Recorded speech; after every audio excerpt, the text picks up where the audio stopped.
I know what you're thinking. My, that's a big stack of tires you're standing next to, Don. You must be rebuilding a Jeep. Well, if you missed it, last episode, these bad boys got here. Can't get them on the Jeep because I got my front end knuckles all torn apart. Don't have all the tools I need. I got all the parts I need. I do not have all the tools I need to put that back together. So I'm going to work on other stuff this go around, and I'm going to bring you along and let you watch what I do. So without further ado, let's get on with it for this weekend.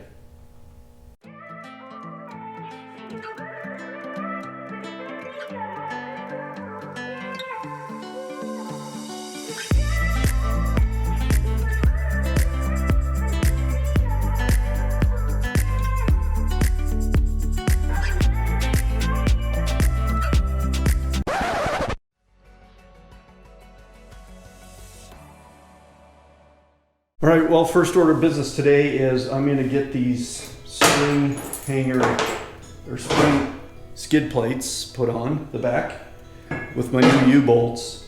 So the first thing I'm going to do is I'm going to grab the engine hoist over here.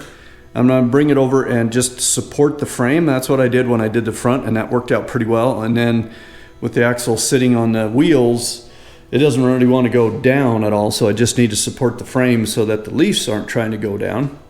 So just going to grab the frame with the engine hoist, lift a little on it, grab the impact wrench and get those bolts out of there and start to put this all back together with these new skid plates.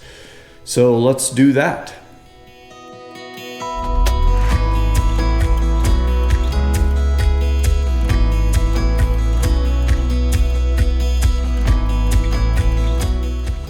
All right, well, I just thought I'd jump you down under the Jeep here for a second and show you how things look with these new skid plates on there. So you can see that there is no part of the U-bolt sticking out below that thing.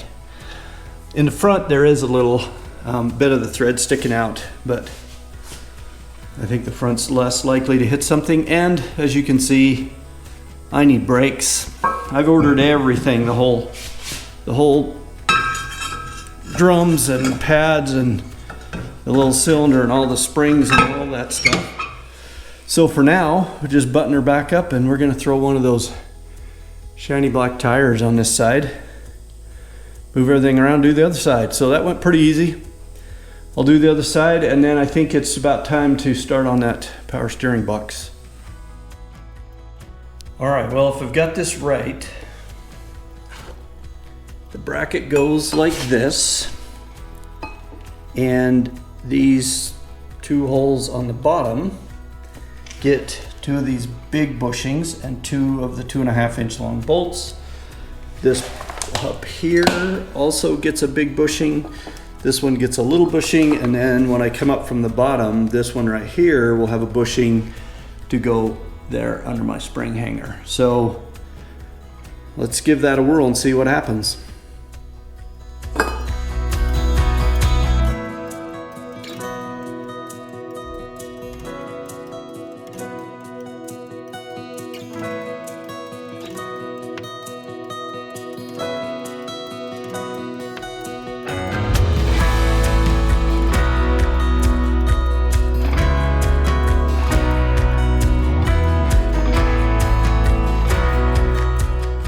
This thing's heavy and there's no way to, it's kind of tough to try to support it up there, and it does look like I got to take out these bolts for my spring hangers.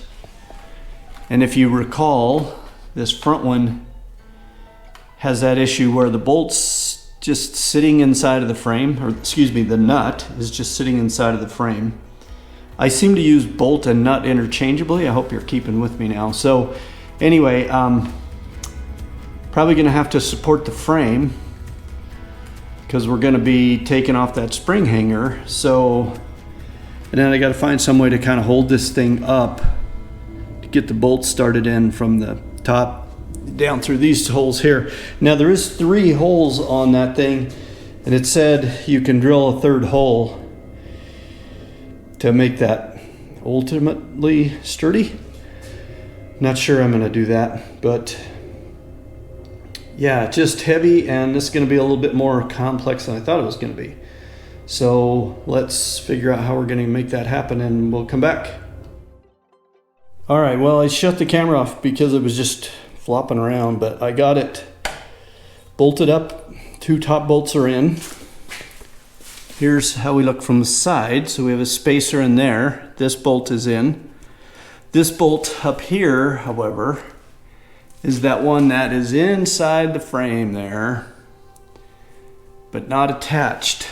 So once again, I got to try to get that nut on there on the end of that bolt, and the nut is inside the frame. I think I said bolt again, bolt, nut, whatever. You're just gonna have to bear with me because when I get flustered or whatever, I can't seem to remember which side is which.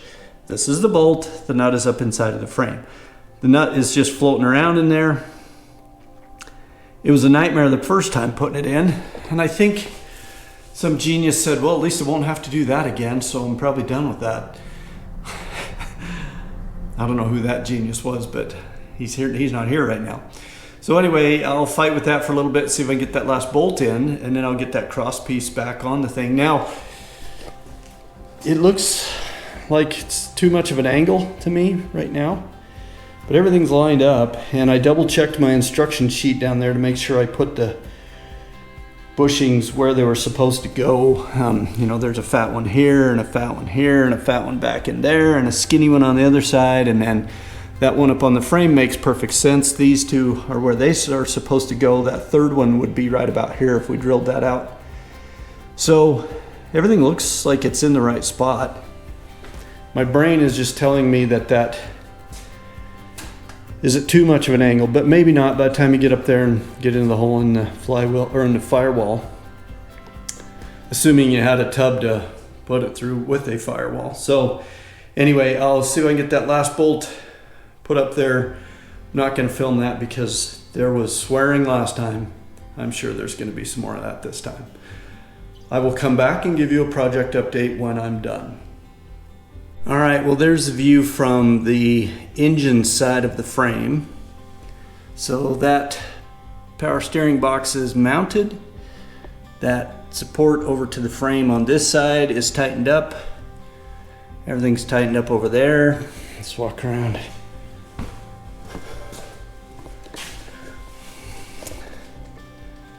Here's how it looks from here. I sure don't think that thing's gonna move. Not with all that support now, so there you have it. The steering box is back on the frame, and I think I am well and truly out of stuff to do today because the parts aren't here and I don't have the tools to finish up the knuckles. So, I think I'm done. So next time around, I should be getting my weird little socket to take those top of the knuckles off.